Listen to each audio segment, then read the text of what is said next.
जय हिंद साथियों, आप सभी का बहुत बहुत हार्दिक अभिनंदन। मैं रतमान सिंह यादव। देखते हैं भारत में व्यापारिक कंपनियों का आगमन और स्थापना वर्ष, 1857 ईस्वी के विद्रोह के केंद्र, सामाजिक एवं धार्मिक आंदोलन, इन सभी के ऊपर आज हम चर्चा करेंगे। तो देर न करते हुए सीधे देखते हैं भारत में यूरोपीय व्यापारिक कंपनियों का आगमन, कौन सी कंपनी कब आई, उसका स्थापना वर्ष भारत में कब है। तो पुर्तगाली ईस्ट इंडिया कंपनी सर्वप्रथम कौन सी कंपनी आई? ईस्ट इंडिया कंपनी 1498 ईस्वी में। 1498 ईस्वी में इसकी भारत में स्थापना हुई थी। और ये क्या करने आई थी? व्यापार करने आई थी कि ना कि राज्य करने आई थी। देखिए, ईस्ट इंडिया कंपनी जो पुर्तगाल की थी और ईस्ट इंडिया कंपनी ने 1498 ईस्वी में स्थापना भारत में की।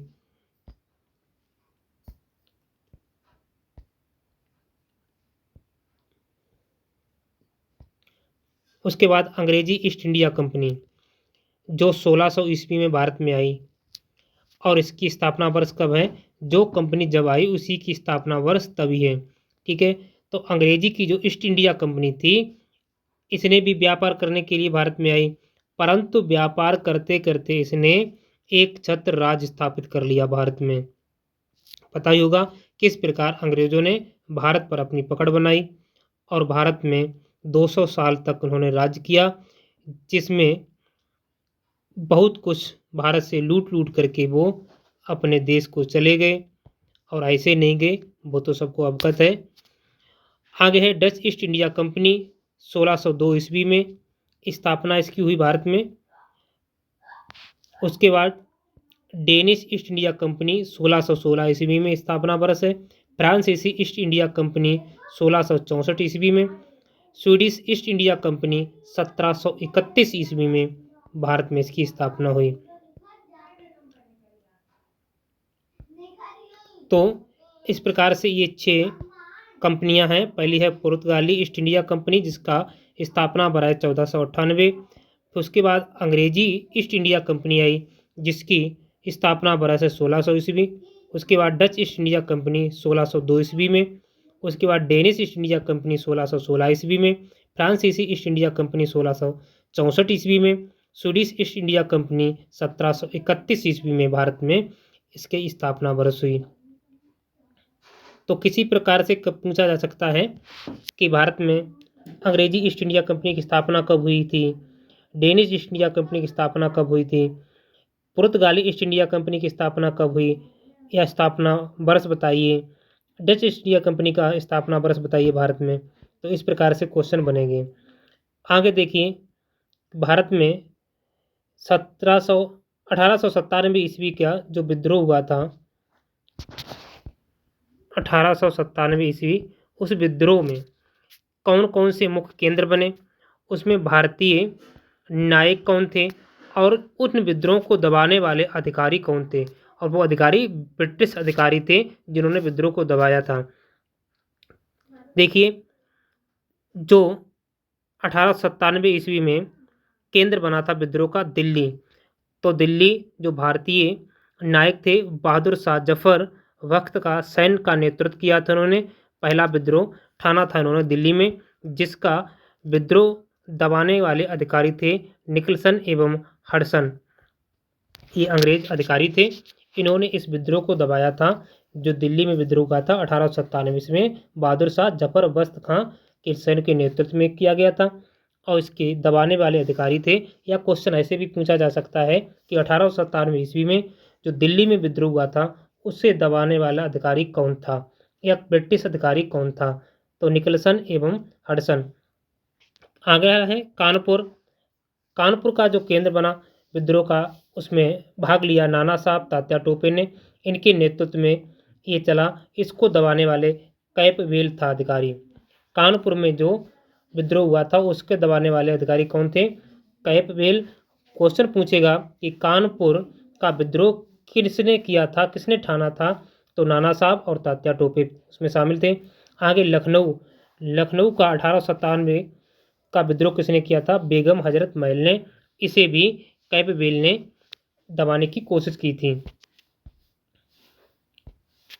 आगे झांसी, तो झांसी की रानी लक्ष्मीबाई ने विद्रोह किया था 1897 में, और इसे दबाने के लिए हुंग रोज जो अधिकारी था, अंग्रेज ब्रिटिश अधिकारी था, उसने हुंग रोज ने महारानी लक्ष्मीबाई के विद्रोह को दबा दिया, जिन्होंने झांसी से अपना विद्रोह प्रारंभ किया था। तो खूब सुना होगा, खूब लड़ने मर्दानी वो तो झांसी वाली रानी थी, 1897 की क्रांति में।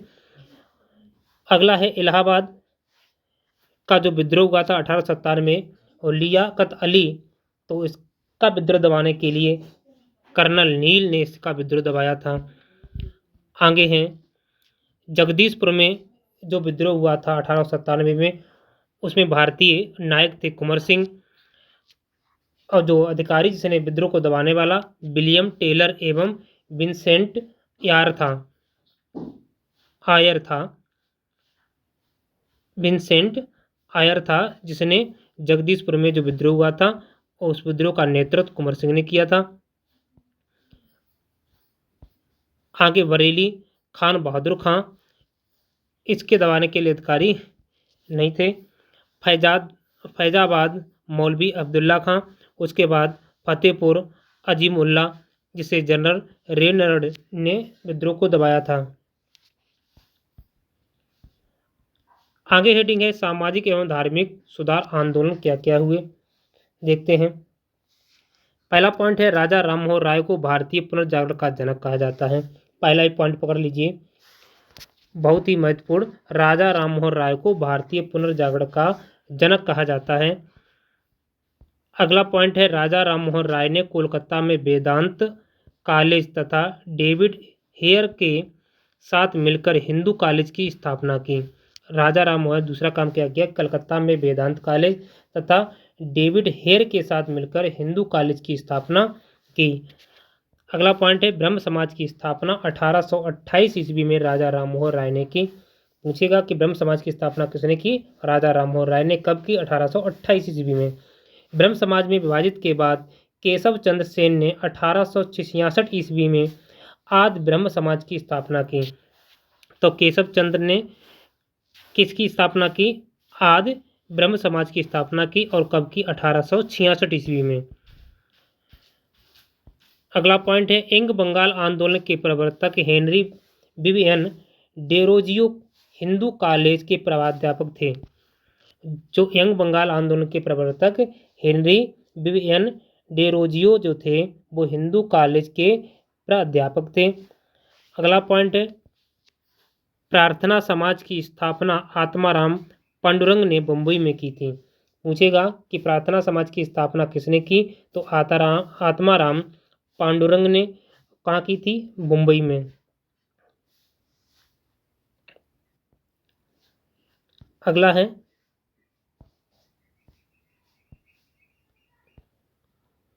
आर्य समाज की स्थापना स्वामी दयानंद सरस्वती ने 1875 ईस्वी में मुंबई में की थी। ये क्वेश्चन बहुत ही महत्वपूर्ण है, एक ब्रह्म समाज की स्थापना वाला और आर्य समाज की स्थापना। तो आर्य समाज की स्थापना स्वामी दयानंद सरस्वती ने कब की, 1875 ईस्वी में, और कहाँ की, बम्बई में। अगला पॉइंट है दयानंद सरस्वती का वास्तविक नाम मूल शंकर था। पूछा जा सकता है कि दयानंद सरस्वती का मूल नाम क्या है, तो मूल नाम मूल शंकर था, या वास्तविक नाम क्या था। अगला है दयानंद सरस्वती ने वेदों की ओर लौटो का नारा दिया। वेदों की ओर लौटो किसने नारा दिया, दयानंद सरस्वती ने। अगला पॉइंट है रामकृष्ण मिशन की स्थापना स्वामी विवेकानंद ने 1897 ईस्वी में की। इस मिशन का नाम रामकृष्ण परमहंस के नाम पर रखा गया था। तो दोबारा समझिए, रामकृष्ण मिशन की स्थापना स्वामी विवेकानंद ने की 1897 ईस्वी में। इस मिशन का नाम रामकृष्ण परमहंस के नाम पर रखा गया। ठीक है, अगर पूछा जाए रामकृष्ण मिशन की स्थापना किसने की, स्वामी विवेकानंद ने की। कब की, 1897 ईस्वी में की। परंतु रामकृष्ण मिशन की जो नाम था, उसका नाम क्यों रखा गया, तो रामकृष्ण परमहंस के नाम पर रखा गया। अगला पॉइंट स्वामी विवेकानंद का वास्तविक नाम नरेंद्र दत्त था। स्वामी विवेकानंद का बचपन का नाम क्या था, तो उनके बचपन का नाम था नरेंद्र दत्त था नाम। या पूछा जाए उनका वास्तविक नाम क्या था, तो नरेंद्र दत्त नाम था। आगे सामाजिक सुधार अधिनियम जो बने उनमें एक नजर डालते हैं। अधिनियम बना बरस का और कम गवर्नर जनरल था। शिशु वध प्रतिबंध बना 1804 ईस्वी में, बेलजली ने गवर्नर जनरल थे, उनके नेतृत्व में बना। उसके बाद सती प्रथा थी उसका प्रतिबंध लगाया गया 1829 ईस्वी में। लॉर्ड विलियम बेंटिंग जो गवर्नर जनरल थे। अगला है हिंदू विधवा पुनर्जन्म, यानी जो बचपन में विधवा हो जाती थी उनका विवाह दोबारा होने के लिए ये स्थापना वर्ष हुआ 1856 ईस्वी में, लॉर्ड कैनिंग ने शुरू किया। हिंदू विधवा पुनर्विवाह जो था किसने शुरू किया? लॉर्ड कैनिंग ने 1856 ईस्वी में। नेटिव मैरिज एक्ट 1872 ईस्वी में आया और ब्रुक ने किया। शारदा एक्ट 1930 ईस्वी में और इरविन गवर्नर जनरल के नेतृत्व में। ये क्वेश्चन बहुत ही महत्वपूर्ण, बहुत ही पॉइंट महत्वपूर्ण, इनको अगर पढ़ लिया तो निश्चित ही किसी परीक्षा में इनसे क्वेश्चन बचता हो, कहीं न कहीं एक दो क्वेश्चन जरूर फंसते हैं। तो वीडियो अच्छा लगा हो तो चैनल को अंत में लाइक करें, सब्सक्राइब कर जरूर कर दीजिए।